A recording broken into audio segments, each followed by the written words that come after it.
Saint-Joseph depuis août 2007. J'ai commencé en tant que candidat élève.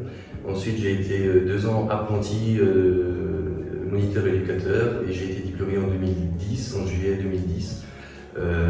Et donc en septembre 2010, j'ai intégré un des groupes des préadolescents de l'époque. J'ai été coordonnateur de ce secteur pour finir aujourd'hui coordonnateur du service de placement à domicile et de la structure appartement de la Maison Saint-Joseph.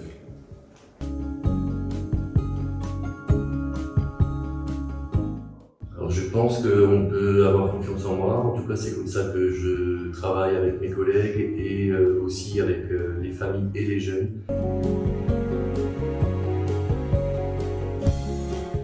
Mon métier au quotidien, c'est accompagner les jeunes dans leur famille, ceux qui ne sont plus en internat, dans leur famille au niveau, à tous les niveaux, niveau social, scolaire, santé, accompagner les parents, prendre en compte que les parents ont des compétences parentales, chose que parfois ils peuvent oublier du fait du classement de leurs enfants, et partir de leurs compétences pour les amener à revivre ensemble sans l'aide d'éducateurs, sans le soutien d'éducateurs, qui parfois peut être pesant pour la famille et les jeunes.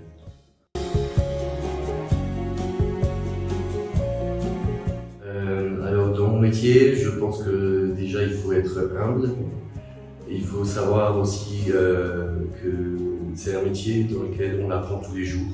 Et moi j'apprends des jeunes et j'ai pas peur de le dire et j'en suis conscient.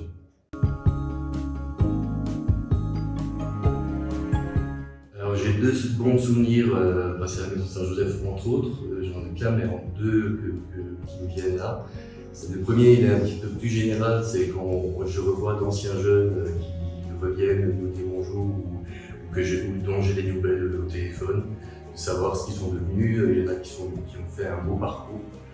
Et l'autre souvenir, il est un petit peu plus précis, c'est le confinement, qui a été une période très dure au début, ça a duré à peu près 2 semaines, mais ensuite il y a eu un élan de solidarité, que ce soit d'autres structures qui sont venues nous aider, comme l'IME, comme l'IME de Villers, comme les TISF qui venaient nous donner un coup de main, et aussi une grande solidarité des jeunes qui ont organisé des olympiades, des kermesses, des matchs de foot, et en fait on a ressenti vraiment que même si la période était compliquée pour eux, ils ont compris qu'elle pouvait l'être un peu moins s'ils y mettaient du leur.